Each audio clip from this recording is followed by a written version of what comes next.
but I think the future will bring quite nice things, so we can be thrilled.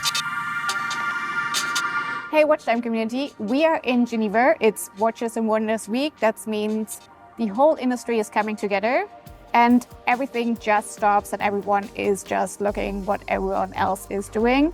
So we are here, the whole WatchTime team, the whole editors, which is amazing. Thank you guys for being here, doing that very, very busy schedule. To talk about some highlights, of course, like the booths, we are on the floors, in the conversations, and of course about the watches. So guys, let's dive into it. Is there anything that kind of stopped you in your track that you immediately saw as a highlight? So what really stopped me in my track was, of course, the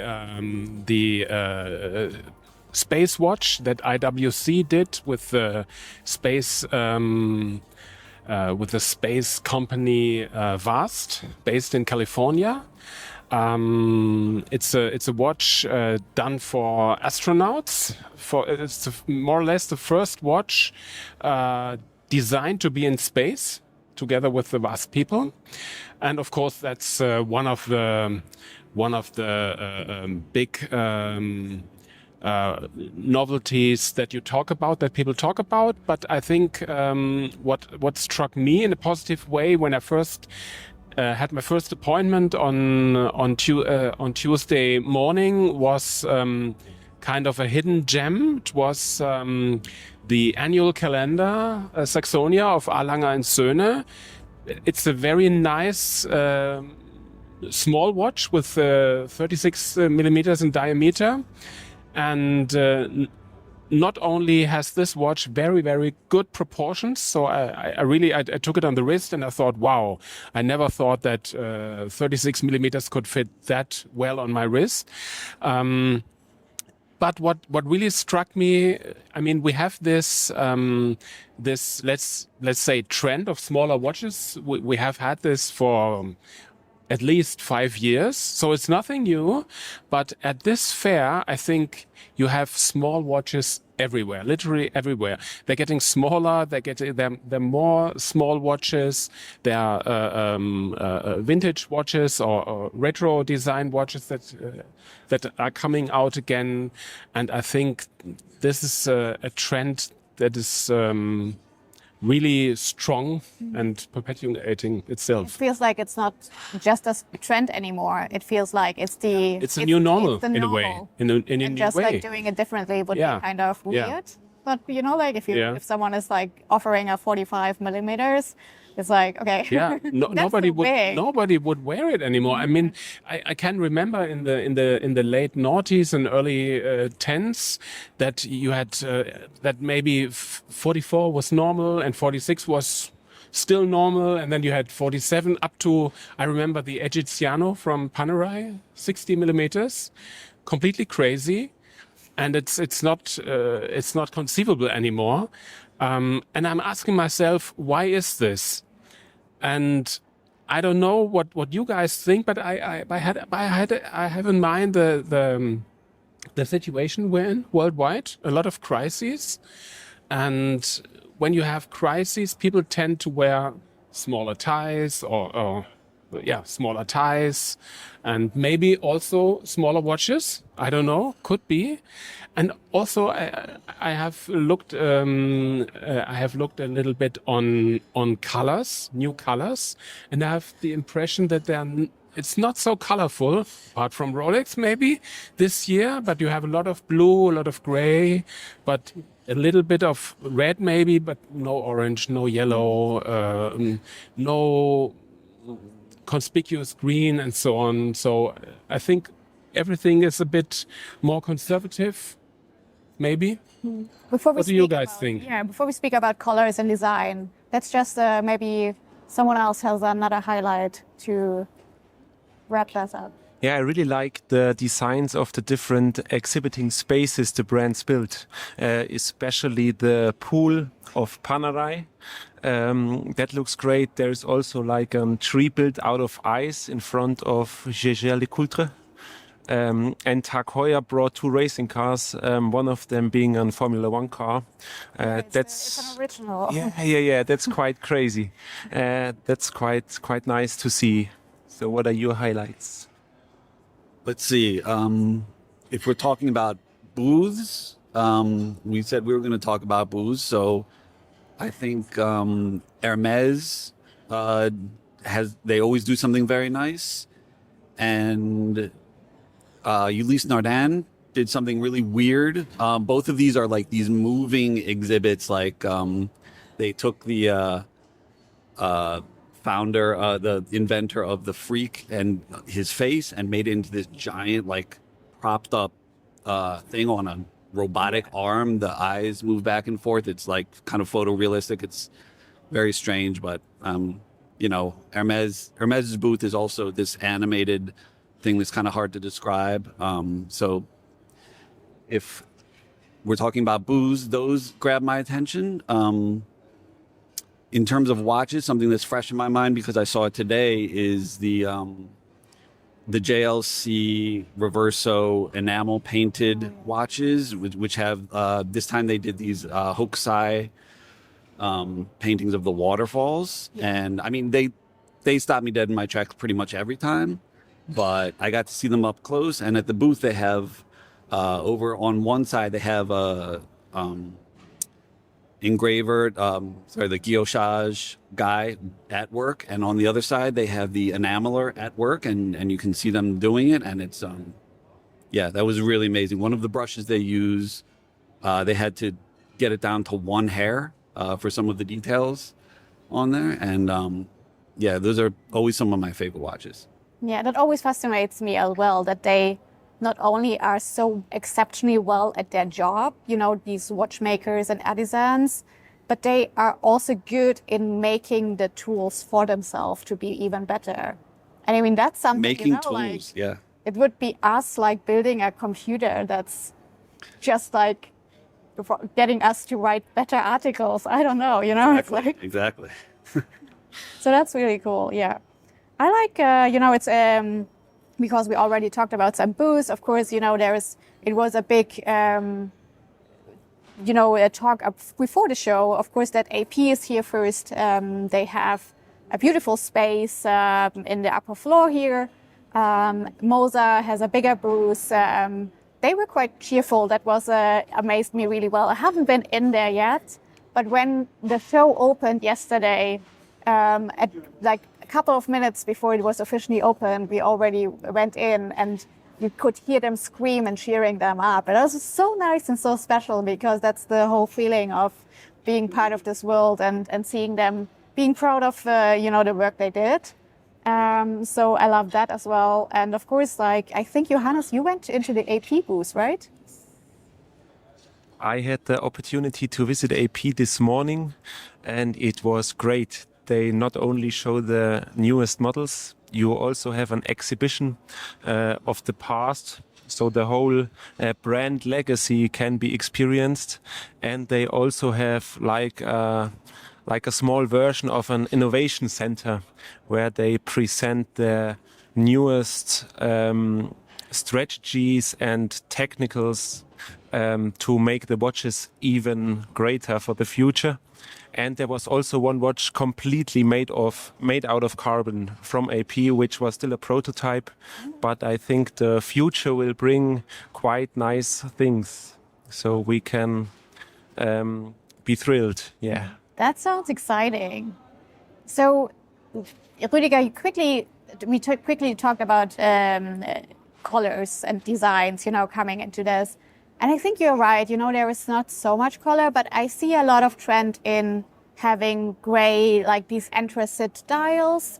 I feel like also red, which was, I would say 2 years ago, had its momentum and was building up. There's also still some red in it.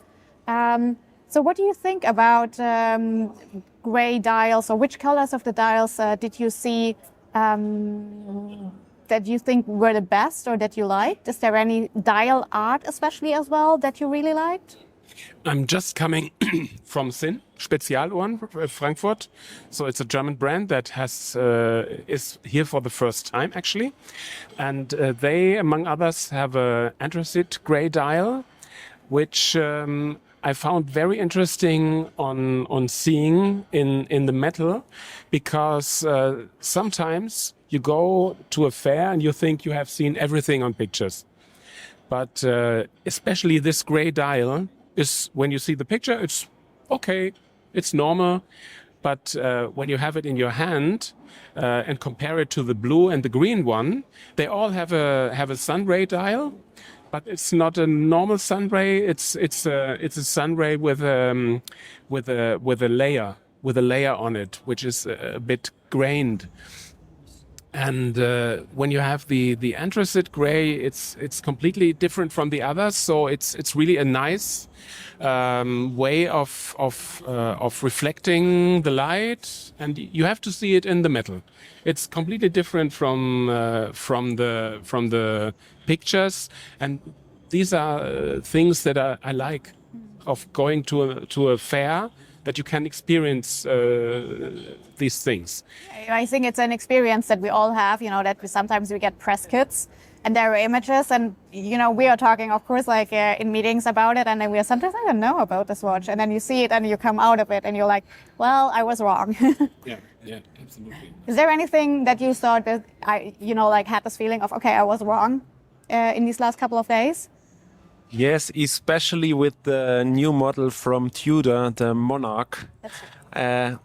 When I first saw it on the pictures, I didn't like it too much, but then we had the presentation all together, and it's really nice to feel it, and also to see the different angles the case has.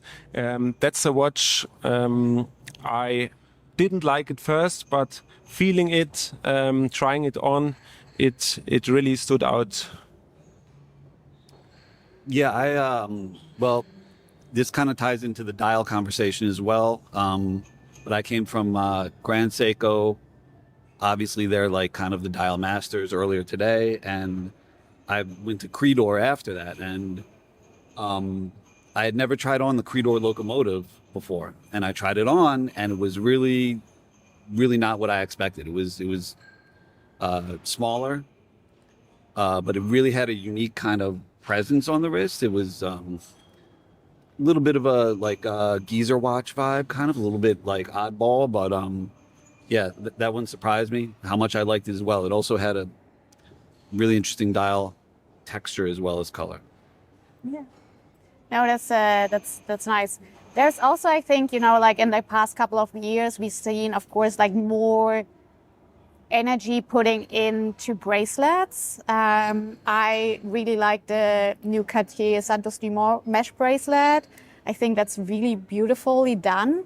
And I feel like it gives the watch a more unisex character. So it's like really opening up to a broader audience, because it's a beautiful watch. And there are like really the black obsidian dial. And even so, it's like an obsidian. In the picture, it looks like really like blank, but in real it's like more like a textured dark gray, because it's not like a lacquer or something. So it's really nice, I think, and especially with the bracelet, I like that very much. What do you think of this trend of mesh bracelets? Well, I don't know. I don't have anything much to say about it, except I love it because I've always I have a really old cheap Milanese thing that honestly, it's hard to find something that comfortable, even these expensive ones. But some of these newer ones we're seeing, they're really putting a lot of work into it. Made one, Zenith made an incredible one last year, and you've seen like Ming come out with this 3D printed one. And yeah, the Cartier one I tried on yesterday, also fantastic. Thick I don't know. Yes. Also, it really puts the focus on the watch, because like the mesh bracelet looks like it's being made out of one big block, and so you can really see the watch case in all its beauty. That's really nice. an advantage I see with mesh bracelets, and of course the comfort, as you said. I also like mesh bracelets, but sometimes the clasp is a little bit tricky. So you have to get used to that. Yeah, you have to do it right, then of course, like not to only put the focus on the bracelet, but also on the clasp itself. Great. Let's talk about Rolex, of course. It's always like a big anticipation of what they're doing. I think we were all quite excited yesterday. What do you think of the new collection? I personally like it a lot. I really like the new day date, the new Jubilee gold.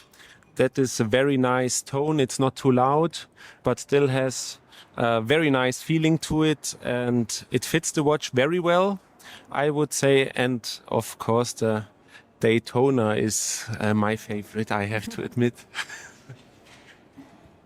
Yeah, the Daytona, of course, is very nice, although it's a bit pricey, I would say. I think in euros it's like 55,700 or so. So it's made of steel with a very little bit of platinum. So it's not what people told beforehand that the bracelet was made partly of platinum. It's just the outer ring of the bezel and the outer ring of the back that is made of platinum. But of course, a very nice watch, and with the same movement that we all know. But my favorite is, because I'm looking for colors this time, is really the new colorful Oyster Perpetual with these 5 letters. ROLEX in all directions in 10 different colors. They need 1 week to make 1 dial, so it's extraordinary. And here in the fair, you can see people walking around with these huge bags in the same design. So it's something that gives us some good vibes, I think, that makes you good humored in a way when you see it, and yeah, that's very nice. Yeah, it catches your eye immediately, it was so funny because when we were asked, because it's such a rich dial, and we were asked in the presentation of how many colors we think there are in it, and everyone was like going up to 100 because it's so many, it looks like so many colors because it's put in so well. And so rich in texture and vibrance. And then she was like, I don't know what you're talking about. It's just 10, So I really love that. Zen, what do you think? Well, I have not seen it yet. I'm going straight after this to my Rolex appointment, okay. And I have a photography session afterwards. So I'm looking forward to that, and especially the colorful dial, the OP with the colorful dial. I'm looking forward to that, photographing it. In terms of Rolex releases this year, I'm a little bit surprised that it's kind of toned down after the past couple of years where they kind of had these big surprises, these kind of like much, new lines, new, movements, new all this stuff. And it's interesting. They're not as surprising, I think, as they used to be. I think after they had those initial surprises for a couple of years, people are expecting it a bit more rather than just a color of a text or something like that. But yeah, I'm looking forward to seeing the colorful OP, and of course the Daytona is. I think those are the highlights. I also like really the Oyster Perpetual because of everyone that knows me knows I love Oyster Perpetuals. I think they are nice. Classic, there is not much about it. It's very reduced. You can wear it every day. And I love the gray dial. By the way, it's a gray dial. So I think, of course, it's a trend and it will be a trend from now on. And I love that it's like 100 years edition. And I'm thinking maybe because the line itself is more reduced, that maybe it was intentional to give that kind of vibe to the line to make it stick 400 years. And not overdoing it, because I think it's a brand that also oftentimes tells, we don't need to break records. It's just we want to focus on what we are able to do and what we can do and what we're mastering it. And I feel like they did it with the line, and I love that the line gets a little bit attention because it never did the couple of last years. For sure. Great. So is there any watch that you still would like to see? I'm really looking forward also to Patek, which I haven't seen. I had to bring it up, I guess, but they released a lot of stuff, and a lot of it looks really pretty interesting and fun and cool. But I guess I'm gonna kind of hold off my impressions of it until I see it, and I believe that's tomorrow. Great. Rüdiger, we already been to Patek. Do you want to stay? Because Johannes, I know you already still have your appointment in front of you. So what do you think of the new Patek collection? Yeah, it's very interesting. I especially like the red watches that they have. Also, of course, the Nautilus. I mean, everybody was expecting the Nautiluses, and I think especially the platinum one, which is smaller, is very nicely made. Also, the watch made of an ancient fabula with the fox and the raven. It's very nice. So I'm looking forward to Audemars Piguet and Credor, where I haven't been so far, but especially to Cartier. Maybe an unpopular opinion, I always liked the Roadster. I really fell in love with the Roadster when it came out in 2004, I think, which wasn't successful at all in Europe. Maybe a little bit in the US, I don't know, because I heard that the US market was the one asking for a new Roadster. And now they're bringing a Roadster, and I'm looking, I just saw it in the window, and I'm looking forward to see it. No, but I agree. I like the Roadster, and I saw it quickly, and it's quite nice, to be honest. So I'm very curious to see how it plays out this time, with like a more refined design and new movement and stuff. So this will be very, very interesting to see. I'm looking forward visiting Ulysse Nardin with their Super Freak. So it's a super complicated time-only watch. They say it's the most complicated time-only watch ever made. So I'm quite curious how this watch will feel on the wrist.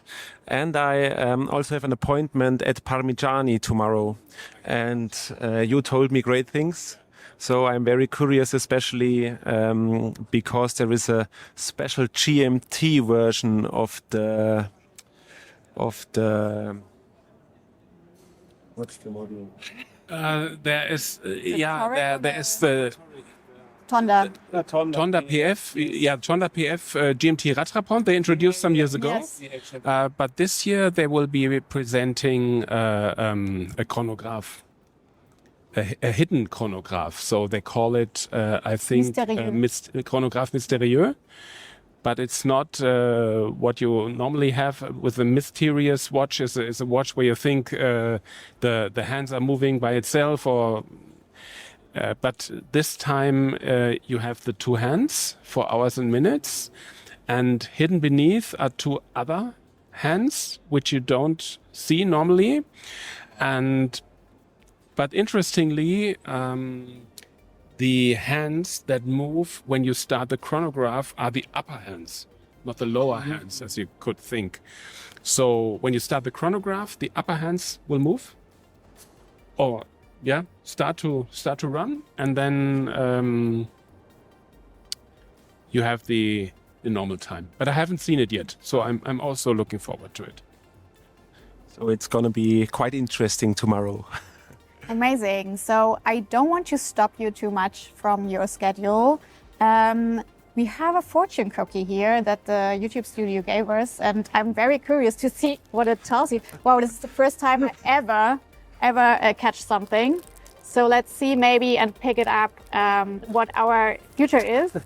I hope it's something like you will get a Bulgari, or I don't know.